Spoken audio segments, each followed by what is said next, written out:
For being aware in the instant from this and other information, don't forget to subscribe to our channel.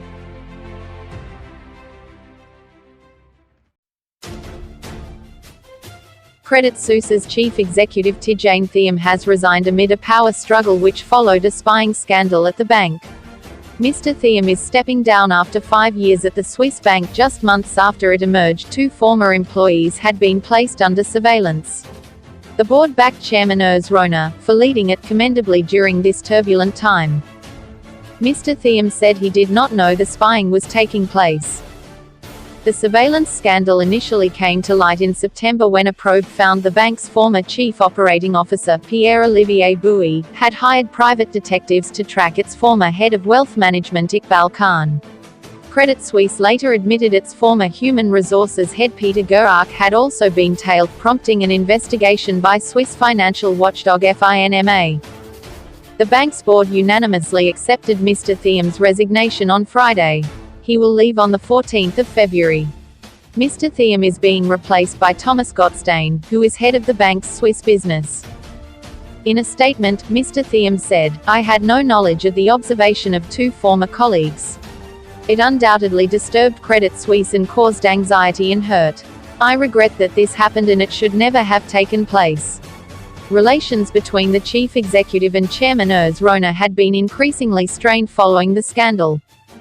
Key shareholders had publicly thrown their support behind Mr. Thiam, while Mr. Rohner had faced calls from Swiss investment advisor Ethos Foundation for him to quit. But the board unanimously voted to back the chairman. Credit Suisse's lead independent director Séverin Chouin said, "After careful deliberations, the board has been unanimous in its actions, as well as in reaffirming its full support for the chairman to complete his term until April 2021.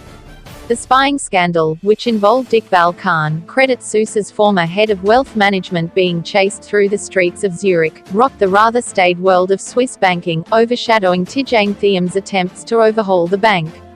Mr. Thiam and Mr. Khan had previously been close allies, with the wealth management business a cornerstone in the chief executive's turnaround plan.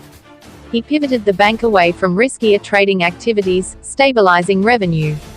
The scandal, which emerged after Mr. Khan defected to rival UBS, claimed the jobs of two senior Credit Suisse executives and resulted in a probe from the regulators, but Mr. Thiam was cleared of involvement at the time. But as the accusations escalated, a showdown between Mr. Thiam and the board ensued.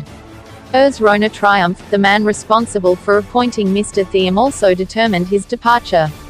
Tidjane Thiam has for many years been a high-profile figure in the financial world, even resorting to Instagram to put his message out, and denies any wrongdoing. The bank's largest shareholders had publicly called for him to be retained. Now the challenge for Credit Suisse is to persuade shareholders that his successor, bank veteran Thomas Gottstein, can continue to restore its fortunes.